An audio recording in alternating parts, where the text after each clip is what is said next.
Imagine walking into your local superstore. You're greeted by those blindingly bright fluorescent lights and the seemingly endless, impeccably organized aisles. Yeah, the classic retail experience. Right. You see the associates in their recognizable vests, making eye contact, smiling, saying hello as you enter, and thank you as you check out. It's a very polished, carefully choreographed corporate environment. Exactly. It's designed to make you, the consumer, feel comfortable and secure.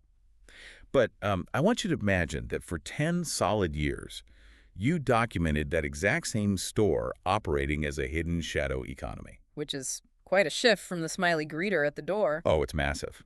We're talking about a labyrinth of alleged bribery, intense racial exclusion, psychological warfare, and forced poverty, and all of this functioning right beneath that corporate smile. It's a lot to take in. It is. So today, we're stepping past the automatic doors, past the cash registers, and directly into the hidden mechanics of that exact environment. Okay, let's unpack this. We are indeed heading into a very dark, very complex labyrinth today. Yeah. Because the polished veneer of modern retail often hides a human reality that is, well, staggering in its complexity. Right, and to understand it, we are using a singular, deeply fascinating map. Yeah. Our mission today is to peer beneath that calculated corporate exterior using a highly personal, extensively documented decade-long account. It's titled Beneath the Smile, a decade of deception at Walmart. And we really need to set some ground rules before we get into this. Yeah, I want to be clear with you right away. This is not a corporate press release. It's not a sanitized HR report. This is a firsthand, incredibly raw account written by a part-time associate in Canada. And that's exactly why I need to step in here and establish some absolute non-negotiable ground rules for how we're approaching this material. Please do. It is vital for you, the listener, to understand the exact nature of this text. This document contains severe, highly polarizing allegations. We are talking about claims of systemic corporate corruption, blatant racism, explicit favoritism, and even calculated immigration fraud. Yeah, these are huge claims. They are. And it represents a deeply personal, subjective narrative of one individual's lived experience over a decade. So I want to make it explicitly clear we are not taking sides here. Right. We are just reporters today. Exactly. We are not endorsing the viewpoints, validating the claims, or acting as a jury. Our singular mission is to impartially report on the content provided to us. We're breaking down the author's arguments and their emotional journey so you can understand the raw ideas in the original text. I appreciate you laying that out because holding that neutral perspective is really the only way we can analyze the psychology at play here. For sure. It's a sociological artifact, really. Right. And to grasp the weight of it, we have to start with the author's background because it completely shapes their lens. The author is an immigrant. They came to Canada from what they describe as a third world country, and they took this part-time job at Walmart. Which on the surface sounds like a standard origin story. It does. But what is so fascinating and honestly quite heartbreaking is the massive expectation they brought with them. They write that they came to the West expecting to find ultimate, untarnished fairness. They actually use the phrase Plato's ideal state, right? Yes. They genuinely believed that by entering a civilized Western country, they were leaving behind the corruption and petty tyrants of their homeland. They expected a pristine meritocracy. And that expectation sets the stage for a profound psychological whiplash, which really becomes the central nervous system of this entire document. Whiplash is a good word for it. Yeah, because the core tension isn't just about a bad day at work. It is the violent collision between that utopian expectation and the grim reality they claim to have uncovered. They expected civilized perfection, right? Exactly. And instead, they claim they found a management structure that perfectly mirrored the corrupt politicians, predatory police officers, and self-serving bureaucrats they thought they had escaped. That's got to be a complete shattering of their worldview. Oh, completely. The author describes looking at these retail managers in a Canadian suburb and seeing the exact same behavioral patterns of the petty despots from their past. The psychological toll of that is heavy. And the author tries to articulate exactly how this deception functions on the floor. Like, they describe their initial shock during those first few months. Because on the surface, everything seems fine. Right. On the surface, the management team speaks beautifully. They're constantly smiling. They are hyper polite, repeatedly saying sorry and thank you in standard Canadian fashion. But beneath that polite vocabulary... Yeah, beneath it, the author alleges they act as terrifying mental culprits. The author really struggles for years to reconcile this contrast between the friendly words and the alleged systemic cruelty. It is the weaponization of politeness. And what's fascinating here is how the author attempts to rationalize this massive behavioral disconnect. Because it creates an intense cognitive dissonance, right? Exactly. When you are subjected to prolonged psychological stress by people who are actively smiling at you, your brain needs an explanation. So the author actually develops a macro-level historical theory. Oh, right, the ancestral theory. Yes. The author looks at the management class, who in this specific store are predominantly white, and points to their ancestors. The author notes that their own ancestors did not cross oceans to, in their words, conquer, discover, or loot. But the ancestors of this management team did. Right. And the author concludes that this colonial history has left a bold, calculating nature flowing through their veins. They are using global, centuries-old colonial history to explain the micro-level behaviors of retail managers. I have to admit, when I read that part, I stopped and thought, isn't that an incredibly sweeping generalization? It is a massive leap. Yeah, like you have a manager who lies about a shift schedule, and your brain immediately jumps to 17th century maritime conquest. It feels like they are attributing a grand historical malice to people who might just be flawed, stressed-out middle managers. Your reaction is completely valid, but as impartial observers, our job is to ask why the author feels compelled to make that leap. Fair point. Why do they? When someone is trapped in an environment of systemic gaslighting, the mundane reality just doesn't feel sufficient to explain the sheer amount of psychological pain they are experiencing. So they need a monster big enough to match the suffering. Exactly. They invoke the specter of historical conquest because it provides a grand narrative framework for their localized trauma. That makes perfect sense. Ooh. If you're being crushed, you want to believe it's by a dragon, not just a malfunctioning gear in a machine. Right. And the author gives us a very specific, agonizing example of this gaslighting in real time. It focuses on the store manager, a woman they refer to as Mrs. Melinda. This story really stood out. Yeah, because for years, the author genuinely believed Mrs. Melinda was a deeply good person. She was like the singular bright spot of trust for them. But then the author falls into a bureaucratic trap. They go to Mrs. Melinda and ask for a little consideration for a full-time position. Melinda politely deflects.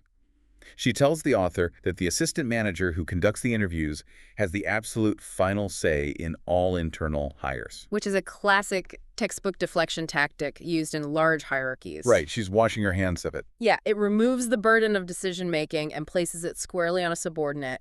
It preserves the store manager's image as the good cop. Exactly. But the facade cracks completely on a different day. Perhaps forgetting the lie she told before, Melinda contradicts herself entirely in front of the author. Oh, wow. Yeah, she boasts, claiming that her decision is actually the final one in all internal interview selections. Yeah. Regardless of what the assistant manager says, she holds all the power. So the moment the illusion shatters. Completely. And the author, in a rare moment of sheer frustration, actually calls her out. They say to her face, then why did you tell me before that the decision of the assistant manager is final? I can't imagine how tense that must have been. The author describes Melinda's face instantly turning bright red when caught in this lie by a mere associate. But reading this, I kept thinking about the danger of that moment. It's a huge risk. It's like pulling a loose thread on a sweater, right? Once you expose that small lie, the whole illusion of their benevolent authority starts to unravel. But the problem is, the sweater is still wearing you. That is a great way to put it. You are still trapped inside their power structure. I found myself wondering, should the author have just kept their head down? Is the momentary victory worth the target it puts on your back? The author actually grapples with that exact existential dread immediately after. They deeply regretted it, wondering if it was a fatal mistake for a small associate to catch a powerful apex manager in a lie. Because exposing the lie doesn't fix the system. No, it merely marks you as a threat to it.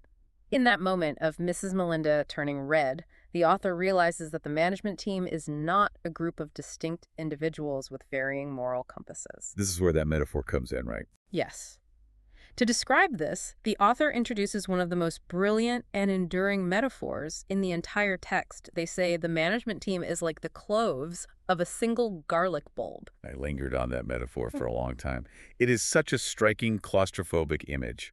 It is perfectly chosen. Think about a garlic bulb. From the outside, it looks like one solid object, wrapped tightly in that papery white skin. And that skin represents the polite smiles, the corporate protocols, the thank yous. Exactly. The illusion of an ethical company. But inside, beneath the skin, it is made of individual cloves that are tightly, aggressively packed together. They share the exact same root system. Right. So if you attack or try to isolate one single clove, like exposing Mrs. Melinda's lie, you aren't dealing with her alone. You are instantly dealing with the entire bulb. Wow. So exposing her didn't set the author free. No, it just made them acutely, terrifyingly aware of how profound and unified the dishonesty was across the whole structure. And realizing that the entire bulb is connected is what makes the enforcement mechanisms on the floor so terrifying. Because if the store manager is the smiling face of the deception, the assistant managers are the blunt instruments used to maintain order. And no one embodies this role more than an assistant manager the author calls Miss Rose. Universally known among the frightened staff as Rotten Rose. Yeah. The text describes Miss Rose as operating with a thoroughly criminal mind. She isn't just a strict boss, she's depicted as running a localized authoritarian regime alongside her boyfriend, Peter. Who also holds influence in the store's ecosystem. I want to talk about Rose's tactics, because this isn't just about yelling at people to sweep faster. No, it's highly strategic. It's calculated psychological warfare designed to force people out without officially firing them. Think about part-time retail work. Almost no one can survive on just one part-time wage. Having a second job is basically mandatory. Exactly. And Rose knows this. So if an associate has a second job, Rose allegedly makes it her mission to find out exactly what days they are scheduled at that second job. And then she deliberately schedules their Walmart shifts on those exact same days. It's so malicious. It is a highly documented, insidious tactic that labor economists call quiet firing or constructive dismissal. Because you never actually fire the employee. Right. Firing someone creates a paper trail. It triggers severance, unemployment benefits, and grievances. But if you create a working condition that is fundamentally impossible to maintain... Like demanding they be in two places at once. Exactly. You force the employee to make an impossible choice. You squeeze their lifelines together until they snap, knowing they will eventually resign voluntarily. On paper, it just looks like standard turnover. Meh. In reality, it's a targeted eviction. And the most maddening part is the absolute lack of recourse. What happens when they complain? Absolutely nothing. When these desperate associates try to complain to corporate HR, the author notes that management at this level acts completely untouchable. Which brings the author's narrative right back to their origin story. They compare Rose to the petty government gatekeepers in their home country. Because those gatekeepers know their jobs are safe as long as upper management benefits. Right. When a system is self-policing and success is based on budget suppression rather than employee well-being, an abusive manager who keeps costs down is deeply insulated. The corporate structure above them acts as a shield. Yes, protecting the very abuse that makes the spreadsheet look good. And that insulation allows for a complete perversion of how hiring and promotions are supposed to work. Which leads us into one of the most controversial sections of the account. The WFRRT system. Yes, WFRRT. The author breaks down the store's alleged hiring bias using this acronym. I want to spend some time breaking down each letter because it paints a picture of an environment where merit is completely irrelevant. The author uses this acronym as a Rosetta Stone for understanding the shadow hierarchy. The W stands for white. And they claim that being white provides an immediate, systemic advantage, superseding experience, right? Quite bluntly, yes. The F stands for favorite. This encapsulates the culture of sycophancy. It's the willingness to act as a subservient ego stroker for the management team. So it's not about how well you stock the shelves. No, it's about how thoroughly you validate the manager's sense of superiority. Wow. Okay, then the first R is relative. The author points out that nepotism is not just present, it is utterly rampant and deeply hidden. They talk about how it takes years for a new employee to decipher the secret family trees hidden across departments. Yeah, mothers and sons, husbands and wives, all working together. They hide their relationships to bypass corporate anti-nepotism rules. Which creates a huge danger for the average worker. Right, because if you have a legitimate complaint about a lazy coworker, you might accidentally complain directly to their mother-in-law who happens to be the department manager. The trap is always set. The environment is incredibly territorial. This brings us to the second R, religion. Meaning if the interviewer and candidate share religion, it overrides objective qualifications. Yes. And finally, the T stands for territorial, referring to a hyper-specific regional bias. The author gets very detailed here, specifically focusing on the Indian management within the store. Right. They note that if an Indian manager is from Delhi, Punjab, Haryana, or Gujarat, they will allegedly exclusively favor candidates from that exact same region in India. So the macro-level divisions of their home country are imported and violently enforced in a Canadian retail store. It's a hyper-fractionalized tribalism operating under the banner of a multinational corporation. You expect uniform corporate policy, but you get a feudal system based on zip codes from halfway across the world. And to highlight how deeply entrenched this is, the author brings in a comparison to another massive retailer in their area, Costco. And this is where we need to remind the listener of our strict neutral reporting disclaimer. Yes, absolutely. We are presenting the author's claims regarding Costco, but we must emphasize these are their personal observations and secondhand anecdotes, not verified corporate data. Vital context.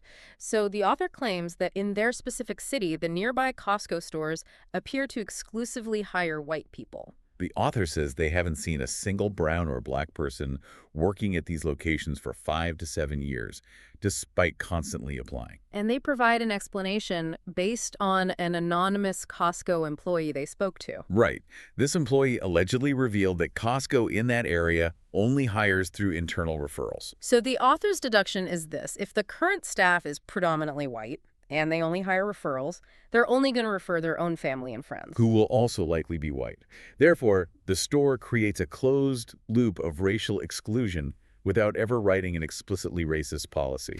It's systemic exclusion through nepotism. And what is deeply ironic about this passage is how the author uses it to frame Walmart. They actually praise Walmart, right? Yes, albeit in the most cynical, faint way imaginable. They give Walmart credit for at least letting people of color inside the building to work. But then they immediately allege that once inside, the power structure is deeply segregated.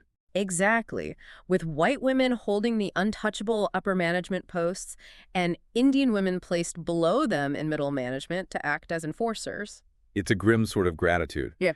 They are essentially saying, at least Walmart allows us the opportunity to be exploited, whereas Costco won't even let us in the door. The opportunity to be exploited, that's a heavy realization. It is. But the corruption in the WFRT system doesn't stop at favoritism.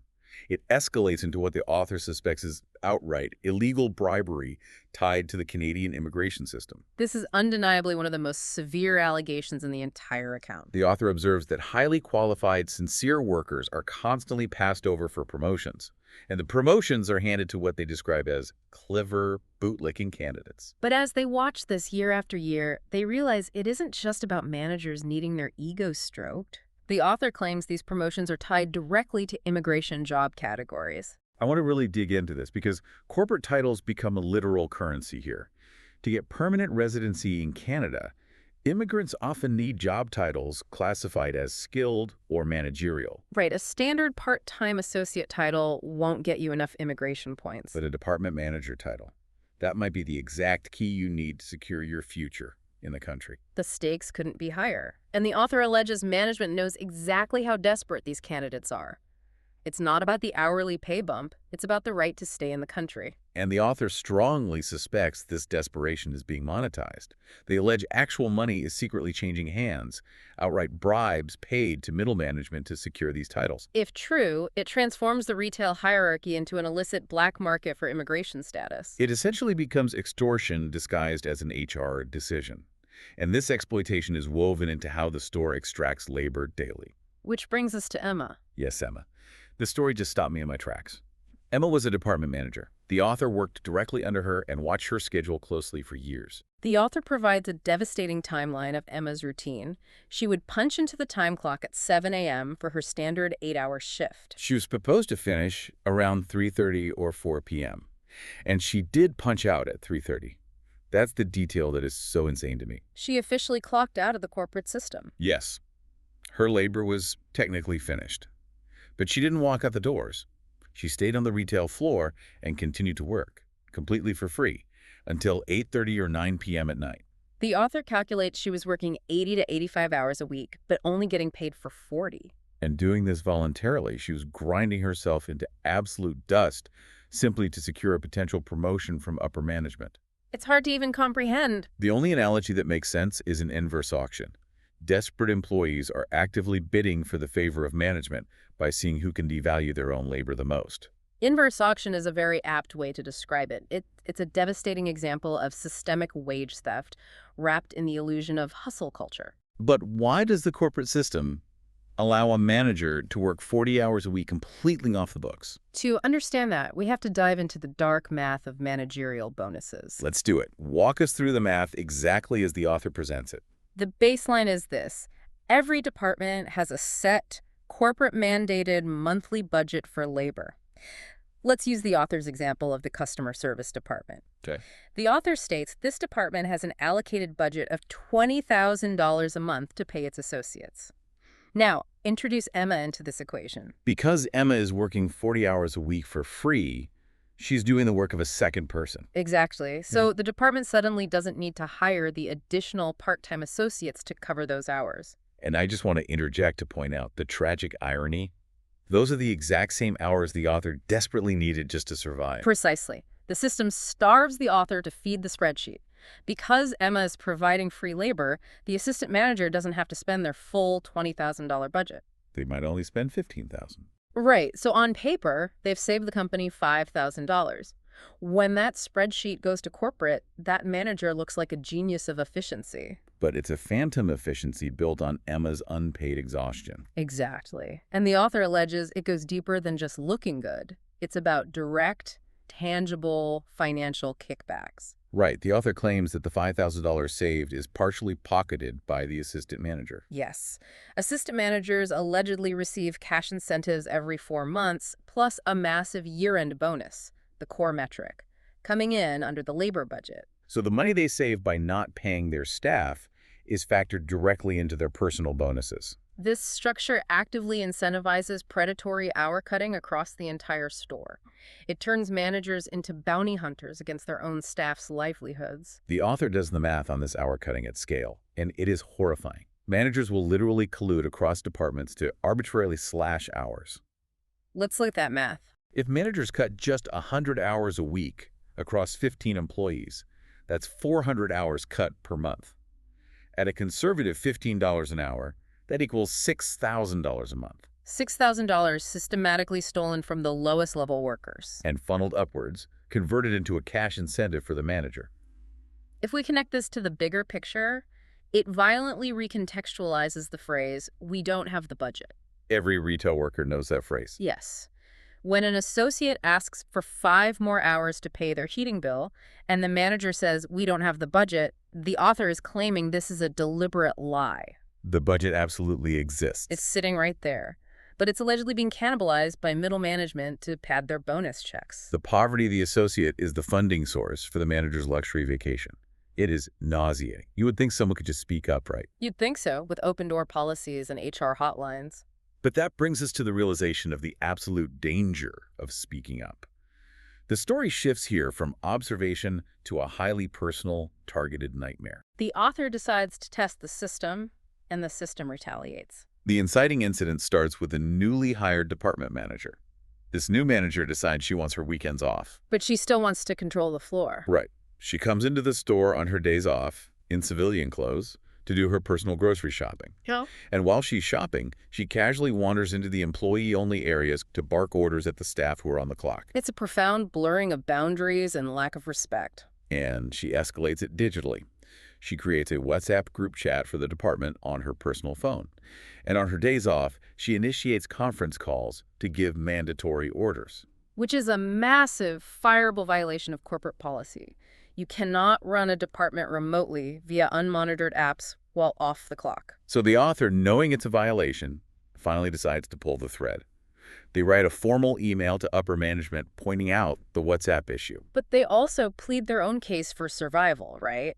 Yes, they point out how unfair it is that they are told there is no budget for them to get hours, while people like Emma are allowed to work 85 hours a week. They are just asking for basic fairness so they can live. And in hitting send, the author inadvertently activates the defense mechanisms of the entire garlic bulb. They thought they were reporting a problem to a neutral authority. They didn't realize they were declaring war on a system that relies on silence to function. The immune system immediately targets the author. The retaliation is immediate and financially devastating. The author writes, "From then on, I became the enemy. Their hours just vanish. Management coordinates to slash the author's schedule down to a mere 4 hours of work for the entire week. Let's truly examine the math of poverty here. 4 hours a week is roughly 16 hours a month. At $15 an hour, that equates to exactly $240 a month before taxes.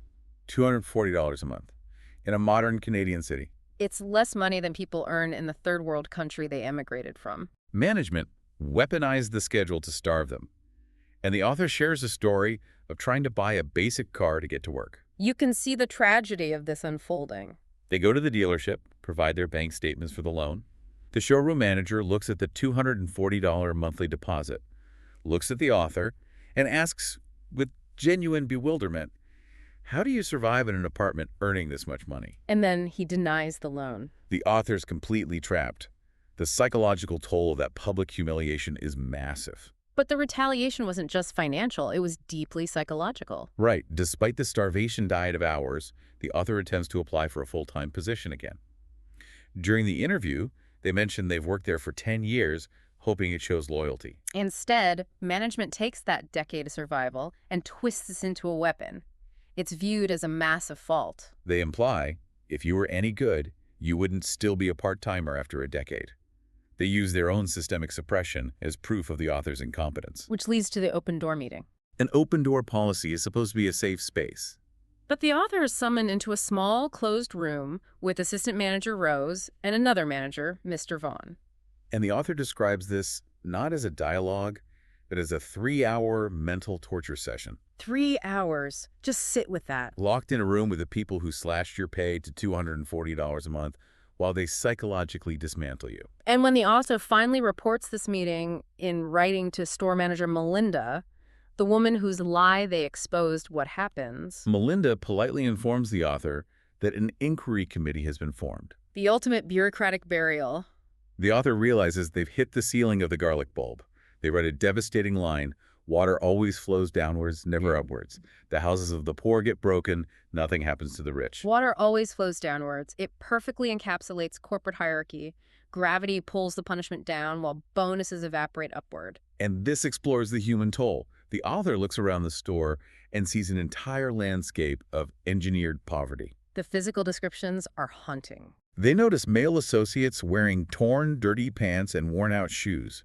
These aren't people on the street. These are people working inside a multinational corporation, surrounded by unimaginable wealth. Yet they are dressed in destitution because they are starved of hours. The author shares a deeply affecting interaction with a coworker named Shivram. Shivram reveals his mortgage payment just increased by $700 a month. And because of the WFRRT system, his hours are restricted. He simply cannot earn the money. He confesses to the author that he couldn't even afford to buy basic daily necessities for his family. He's terrified because he cannot feed his children. And witnessing this triggers a profound memory for the author. Yes. They look into Shivram's face, and they don't see a modern retail worker. They see the exact haunting image of the starving beggars who used to approach their mother for food back in their home country. The geography has changed, but the face of poverty is exactly the same. The ideal state was a lie. The author attempts to process this grief by writing a poem, included verbatim in the text. It starkly contrasts the managers with the associates. The author notes that managers don't have to wear the Walmart vests.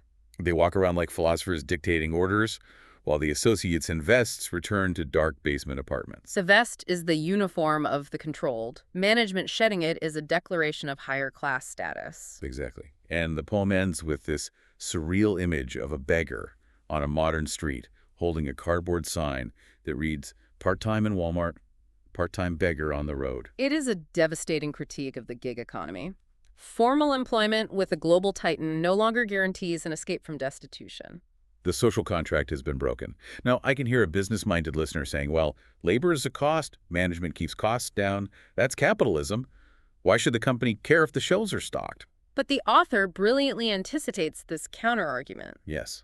They outline the massive, multi-billion-dollar business cost of this corruption because it destroys the store from the inside out through shrinkage. Shrinkage is the loss of inventory due to theft, damage, or expiration. It's a total loss for the store. And the author draws a direct line from the WFRRT system to billions in shrinkage. They named two specific employees, Ariel and Keith, who were incredible, sincere workers. But under the WFRRT system, hard work is irrelevant. The promotions go to the sycophants. So what happens? Ariel and Keith leave, the talent drains out, and the remaining workforce essentially goes on a quiet, perpetual strike. They realize they are being exploited, so they withhold their care. The author describes associates walking down the aisle, seeing a ruined product on the floor, and just stepping right over it. And in grocery departments, it's worse. Standard procedure is to rotate older food to the front so it sells before expiring. But no associate bothers anymore. Why care about the company's bottom line when they are starving you? So the older food gets pushed to the back where it rots and gets thrown away. Total loss. Multiply that apathy across thousands of stores, and you get billions in shrinkage. But the ultimate tragedy is who actually pays for that shrinkage. It isn't the assistant manager who stole the budget. No. The author explicitly notes that the astronomical cost of shrinkage is passed on to the consumer. It is baked into the price of every good sold. You, the listener, are paying artificially higher prices to subsidize the apathy generated by corrupt middle management. The cost of Shivram's torn pants is literally itemized on your receipt. Okay, let's take a deep breath and unpack this entire journey as we conclude. It's been a harrowing 10 years for the author. They submitted 80 to 100 applications, never receiving a fair interview. They were financially starved to $240 a month, psychologically tortured, watched coworkers descend into poverty. You would logically expect the text to end with a fiery resignation. A dramatic exit where they reclaim their dignity and walk out forever. But that is not what happens. The ending is perhaps the most shocking, paradoxical part of the document. After a decade of misery, the author's final conclusion is this. They say, I like doing the job. It is a stunning pivot. They write that they like the job because they get an employee discount on groceries and can buy company shares at a slight discount, which helps a poor immigrant simply try to survive. It is the ultimate tragic acceptance. It perfectly encapsulates their journey from expecting Plato's ideal state to surrendering to the bureaucracy. The slight discount on groceries becomes the pathetic consolation prize for a decade of stolen hours and humiliation. It is the quiet victory of the corporate system over the human spirit. The garlic bulb wins. It just absorbs the critique and keeps functioning.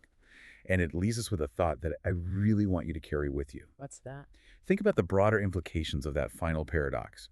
If a billion-dollar corporate system can be so financially hostile to the individual, yet that individual feels compelled to stay for decades just to get a slight discount on food. It forces us to ask an uncomfortable question. What invisible economic traps might we all be participating in without even realizing it? Are we all, in some small way, trading our ideals and dignity for a discount?